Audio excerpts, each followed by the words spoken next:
as if it was their own. Kaya nga nakakainis.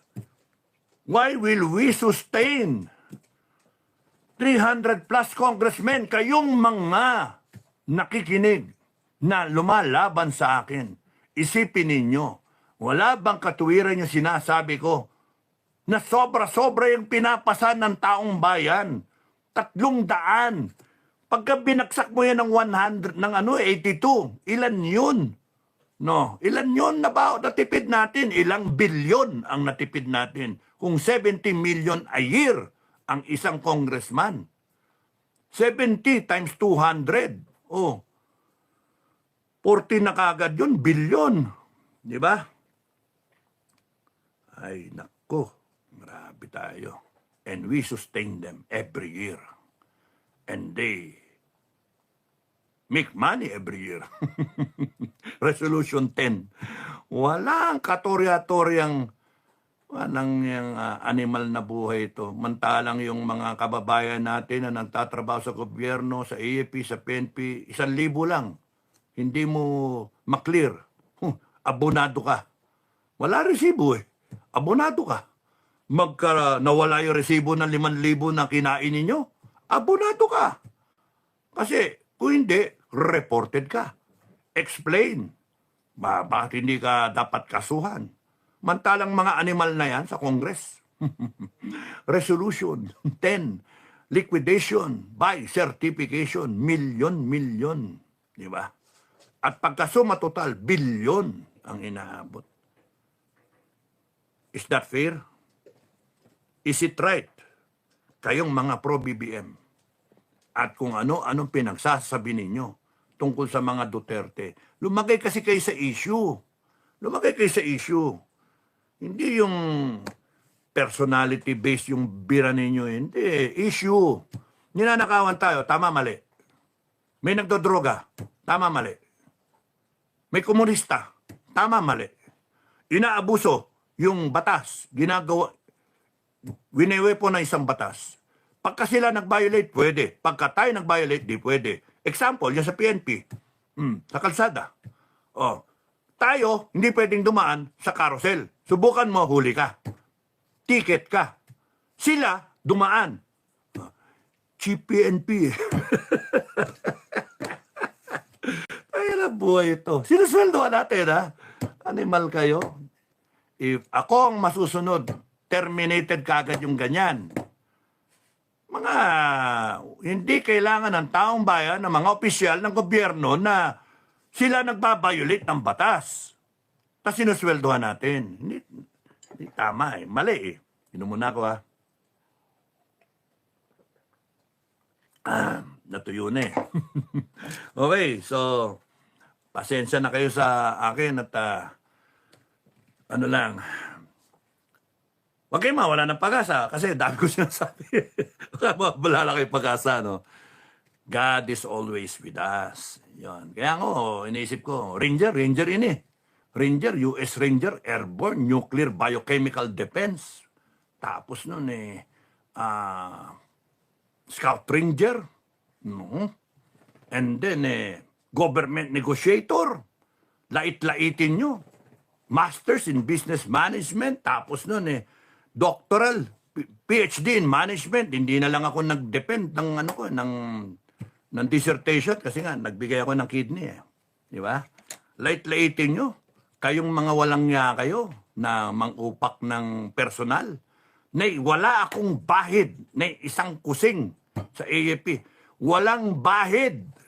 Na lahat yan taong may bahid. Sa akin wala eh.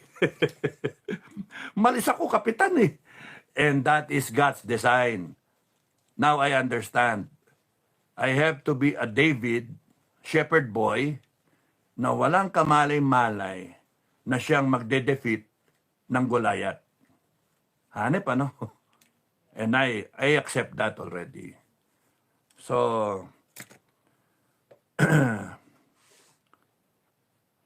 if I have God with me, sa side ko, good luck sa inyo mga kalaban. Okay? Kaya nga sabi ko, sige nga, hintayin natin kung ano mangyayari dito. kating-kati na rin ako eh. Ay siya nga pala yung mga sinasabi nyo na ano na piso-piso no, piso-piso para kay Supremo. I appreciate it really no. Thank you, maraming salamat sa suporta ninyo. While you're building up that fund no, ano pa yan eh, depende yan dun sa DOJ. Kung they will find the fault, yung probable cause, which is in-expect na natin, ng kampo natin. Kasi, ano yan eh, walang, makikita mo talaga yung pattern, no, ginawa nila. Kay Cubiloy, kay Tebes, kay Pantag, lahat ng kalaban eh, no. So, gagawin din nila yan sa ibang mga personalities na na tumatayo. So, expected yan na luto. It would be something to be amazed at kung kunyari wala, no? Wala kung dinismiss yung kaso. Pero si Torre, very sure na ihahatid niya yung So, so tingnan natin, panoorin natin. Well, basta sa akin, sinasabi ko, good luck sa inyo. Good luck sa inyo. I will not take it sitting down. I'm not a pastor. I'm a ranger. I'm a ranger. So, tingnan natin. Uy, nasayin naman ako sa gera. Nasayin naman din ako. Di ba? So, tingnan. Marami nagsasabi sa akin, tumayo na eh. Pero iniisip ko rin kasi siyempre yung may mga pamilya rin to mga dati kong tropa, mga ranger. Marami naman mga musang eh.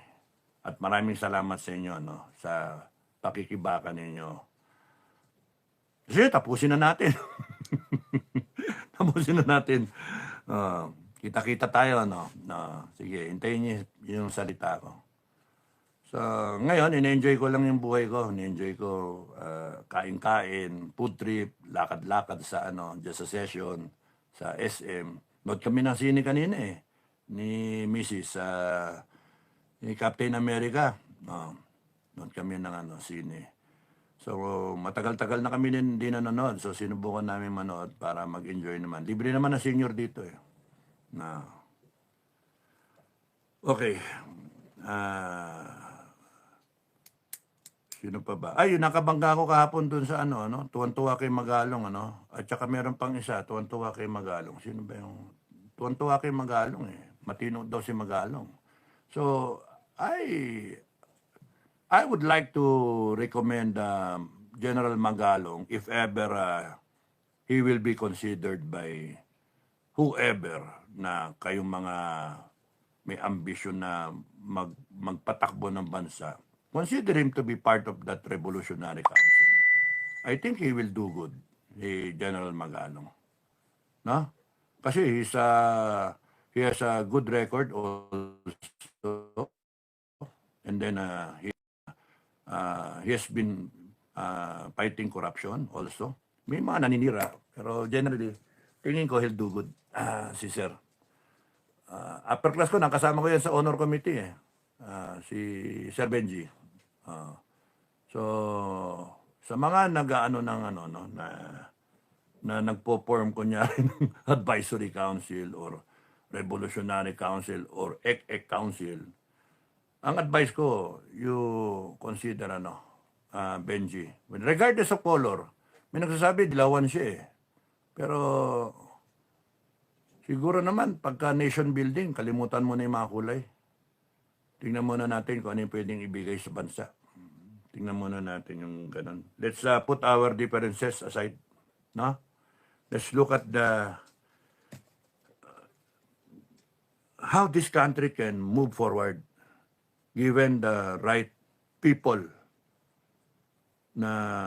who can give something to this country. Let's maximize ba? Otherwise, wala. Sa sa kangkungan tayo pupulutin.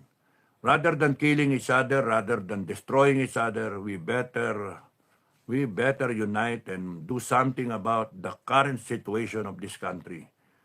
Bangkarote tayo, kaya ang dapat dyan, ang unang tingnan yung inventory ng mga natitirang yaman, no? Pera, assets, inventory ng at saan manggagaling yung pera para makarecover yung bansa natin. Ninako talaga eh. Kayong mga nasa AFP tsaka PNP, you better make up your mind. Kasi hindi pwedeng ganito tayo. Kung kayo kumilos noon pa, no? Na siyang sinasabi, nag-i-incite ako. No. I am a citizen of the Republic, concerned about the Republic, concerned about the future of this country, concerned about the future generations of this country. Okay, kung nung pa sa totoo lang, reality check, kung nung pa kumilos ang AFP tsaka PNP, nanakaw ba yung ginto? Nanakaw ba yung PhilHealth? Nabangkarote ba yung PhilHealth? Nagkaroon ba ng question dyan sa lintik na 2025 budget na yan? Na ilipat ba yung PDIC na yan? Ilang bilyon yun? O, ang dami pa eh. Pera.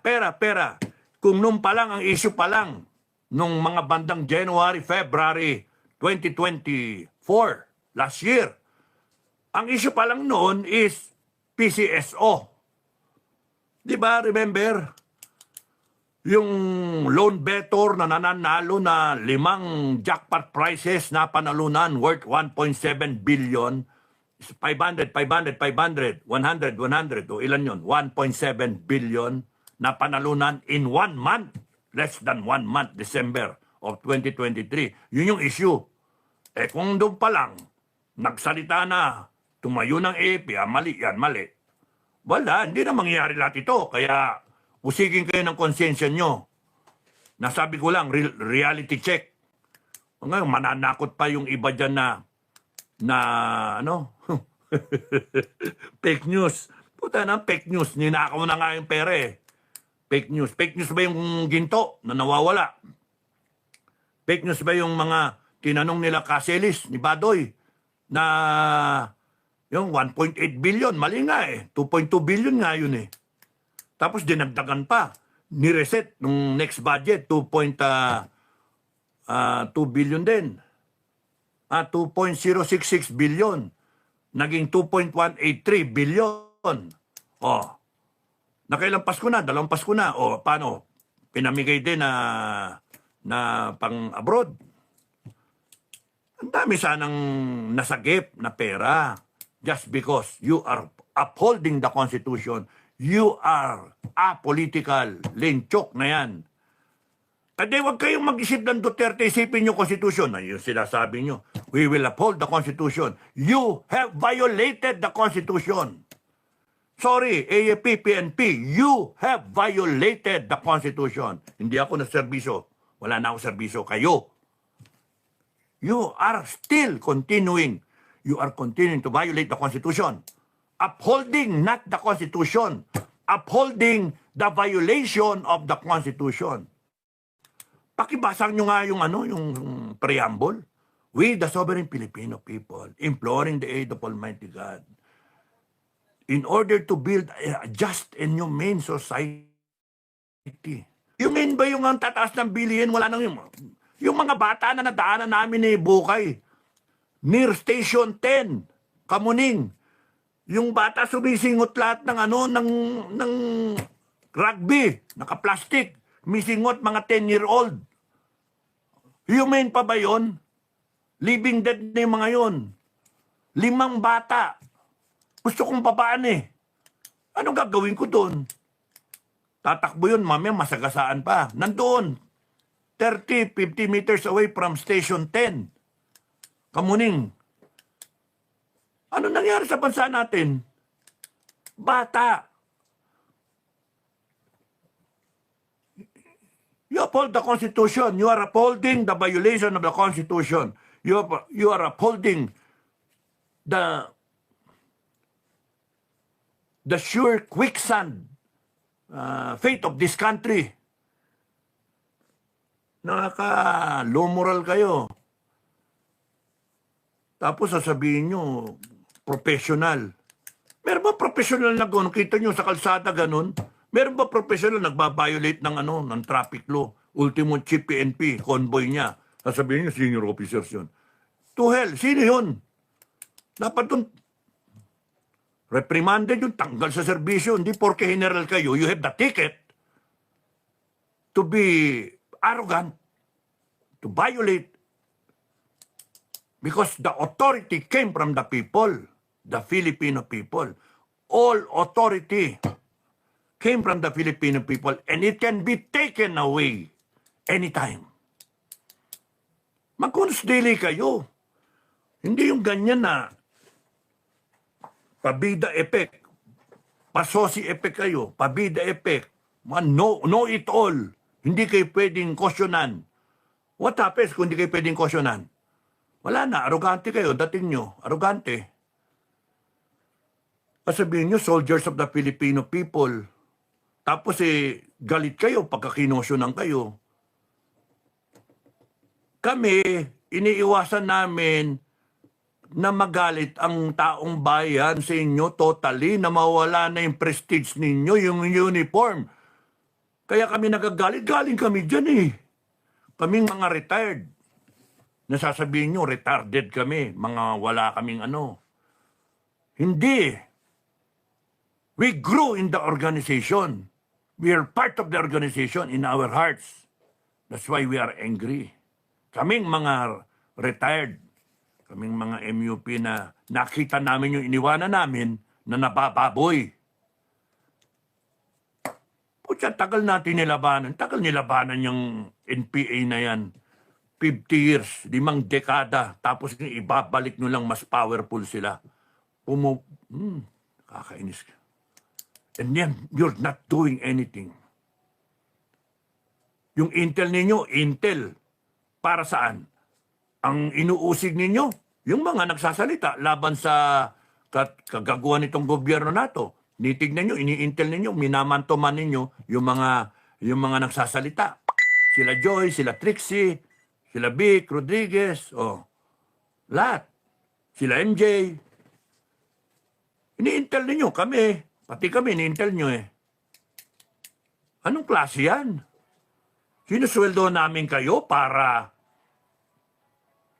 bastusin kami? Para pakinggan yung mga ano namin? Para silipin ninyo? Yung ginawa ng PNP doon kay John Abines. Putragis yan. Anong kaso? Naghanap sila ebidensya. Kukunin yung cellphone ng tao tsaka yung laptop ng tao. Anong klase yan? It has to end. It has to end. Filipino people, it has to end. We, the sovereign Filipino people, cannot take this lying down, sitting down. We cannot afford to let it pass by unnoticed.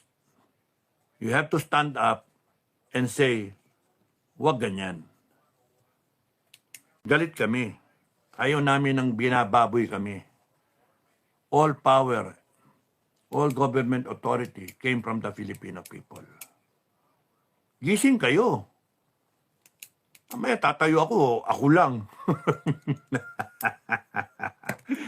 Mga musang lang ang tatayo. Ay, buhay ko talaga. Sige, magbasa na ako. Nakakaloko tong natin. Magsalita man ako magsalita ng magdamag. Ganun pa rin. Panalo pa rin sila Tamba, sila BBM. Bangag pa rin siya. John Lee Maningo. Hi. Good evening, sir. John Lee Maningo. Vanji Aquino, watching from Cavite, Philippines. Thank you. Nanette, OFW Mix Vlogs. Thank you for that. Praying to all FGF families. Thank you, Nanette. Joel Paila. Full support Supremo. FGF from Bataan. Kamusta kayo sa mga taga-Bataan? Magparami kayo ha. Magparami kayo kasi baka dyan maglabanan sa Bataan pagka nagkagera. Yan yung yung nangyayari ngayon sa China, hidwaan na naman tayo, no? Gusto ng admin yan pagka nagkagera nga para mabisi na no? Actually, ang Amerika ayaw magkagera Ayaw nila Trade lang nga si Trump. Trade lang ang gusto niya. Kaya hindi pwede yung ubra na yung pasikat-pasikat na gegerahin na ang China. Hindi natin kaya. Ngayon, kung aasa tayo, para tayong si si ano pangalan nun, yung clown, si BBM para maging Zelensky, no? Na bilyon-bilyon ng binigay ng Amerika para sa ano and sa aid and then nawawala yung kalahati. So ganyan din mangyari kay BBM. Dala na Amerika. That's why whether the bases stay or not is actually not the question eh. The question is whether America and China will have an accord na hindi sila magbakbakan. Pagulo ang Pilipinas. Kasi ang Pilipinas, yabang-yabang. Gera, ganon. Yun yung gusto ng dating administration na si Biden. Gusto magkagera para makabenta sila ng armas. Parang to, si Trump, okay lang, pero magbayad kayo, hindi libre. And ang thinking namin, BBM will have to go down. BBM will have to go down. Kasi para makausap ni Trump si President Xi, na kailangan yung leadership dito pinagkakatiwalaan ng dalawa. By si Trump and si President Xi and even Putin, no? And all the other na involved. It's a US main character, US and China. Siyempre, US may allies, China may allies, so hindi pwede yung magsisimula ka ng usapan tapos si BBM. Galit nga si Trump sa bangag eh. Oh. Nakaka-insulto pagka kunyari si President Trump ang mag-require kay BBM sa hair follicle drug test. Wow, bad trip yun. Wow, bad trip BBM yun. Oy, malapit ka na ma-hair follicle. Ay, nako, may alam kami, hindi mo alam. Ay, nako. Kasi kung kunyari magbabago yung gobyerno, yan ang one of the first things again na dapat gawin apart from the declaration of revolutionary government para ma-reboot lahat. Dapat ganun yung yung style. Baka ganun yung utak na ng iba, no? 5 grupo kasi ang ang nag-iisip. Mga retired military pa, mga general, mga general pa iba, no? So, alam niya sa military eh. So, wala naman sikreto sa mga military. So, meron dyan tahimik. Hindi ko sasabihin pangalan, hindi ko naman alam eh. So, yun nga, ang problem lang kasi, yung iba gusto sila na humawak. Yung iba naman gusto may ibang humawak. Yung iba, meron din naman gusto si BP Inday ang humawak. Ang dapat tanongin nyo, ano yung say ni Inday? Baka ayaw ni Ka-Inday na humawak o gusto ni Ka-Inday na humawak. Yun. Pero ang lagi dyan na dapat isipin, Inday Sara has 32 million na mandate. At the same time, BBM has 31 million. So, ang iwasan yung mangyari, maglaban yung 31 million at yung 32 million. Good sana kung yung 32 million, yun din yung bumoto ng 31 million.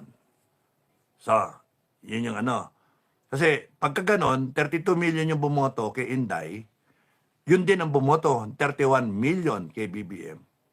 Wala na to. Diba? So, ito dapat. Kaya hindi mo pwedeng burahin kagad sa equation si Inday. Kaya kung anyone sa inyo na nag-iisip ng military, junta, o kaya revolutionary government, opinion lang, hindi nyo pwedeng tanggalin si Inday Sara sa equation. Kaya nga ang FGF, laging paninindigan ng FGF, Inday, kahit nga kalimutan niya yung Duterte, no? Doon tayo sa taong bayan, doon tayo sa konstitusyon. So, kalimutan si Inday. Ano nakalagay sa konstitusyon? Pag hindi na pwedeng presidente, tinanggal siya ng situation, taong bayan, may impeachment kasi pwedeng tanggalin siya ng taong bayan, no? Pwedeng namatay, na overdose kunwari, pero baka pakonti-konti. Pakonti-konti lang yung singhot ba. So, doon tayo sa tanggalin siya ng taong bayan. Napiko, no? Napiko ng taong bayan. Sasabihin ni iba, wala sa konstitusyon yan. Oh, maraming wala sa konstitusyon. Pero all power emanates from the Filipino people. Anytime, pwedeng tanggalin si Marcos ng taong bayan. Maano lang yung taong bayan eh. Matagal mag-intindi eh. No?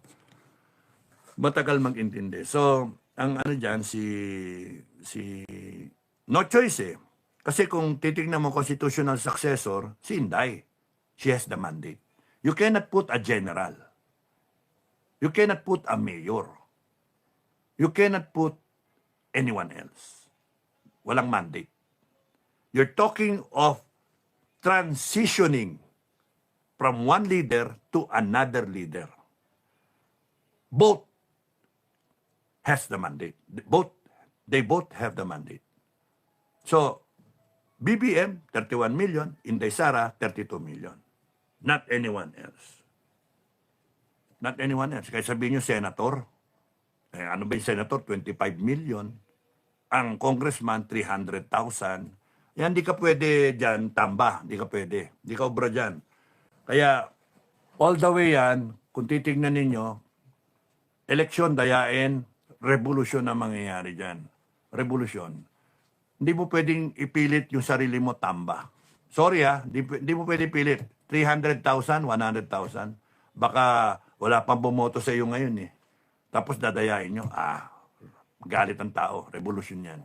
Kaya ang pananaw ko, kahit hindi kami tumayo, kahit hindi ako tumayo, kahit ikulong nyo ako, magagalit lang ibang tao. Magagalit ibang tao.